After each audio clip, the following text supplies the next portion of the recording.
So we're excited to bring you IML's Stock of the Month. The stock today is from the property sector, which has been quite an unloved sector. Absolutely, yeah. Yeah, so Daniel, this is a sector you've covered for over a decade, and you've been quite bearish with respect to inflation, interest rates, and some of the threats to occupancy and valuations. So we've done well as a firm to largely avoid a lot of the REITs, particularly commercial and developers. So what do you really like in the property sector? Which one stock stands out to you? Yeah, there's definitely one stock I think has something a bit special about it in a space where there's lots of issues, and that's CQR, which is Charter Hall Retail. And they own a $4 billion portfolio of neighbourhood retail assets and some petrol stations as well. What makes this portfolio so strong? What's so good about these assets? Yeah, so to explain neighbourhood retail, that's sort of your local supermarket where with a big car park, and they might have sort of 5 to 10 tenancies around that supermarket. So your butcher, your baker, your coffee shop, think your pharmacy, things like that. So if you think about those tenants, very non-discretionary.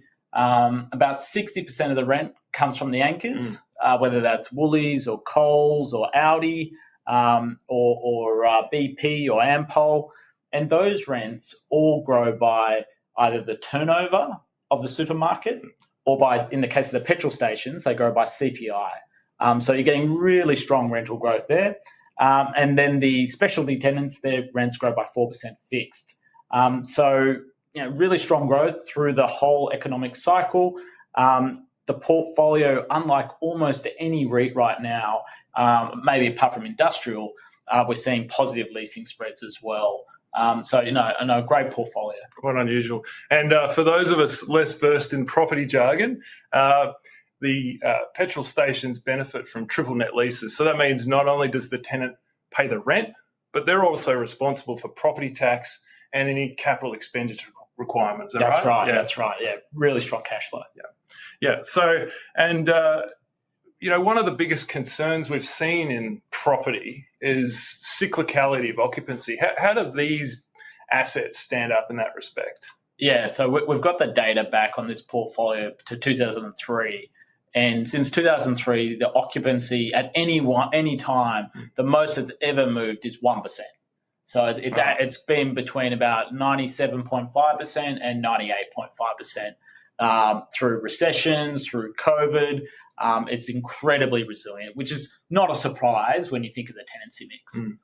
So when it comes down to it, what sort of yield is CQR trading on? How sustainable is that yield? Yeah, so it's a really big yield. It's about 8% right now.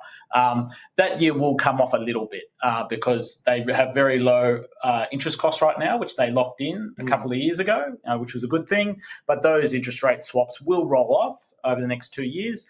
So if you factor in normal rates, you get the yield's around 7%. And that 7% should grow by about 3% per annum when you back out those interest rate swaps. So as a firm, you can see why we have quite a deal of confidence in our holding in CQR. At the same time, we're still quite cautious on the REIT sector as a whole, particularly those whose share price is not yet factoring in higher long-term interest rates and those that don't have the tailwinds of higher releasing spreads or might have higher capital requirements.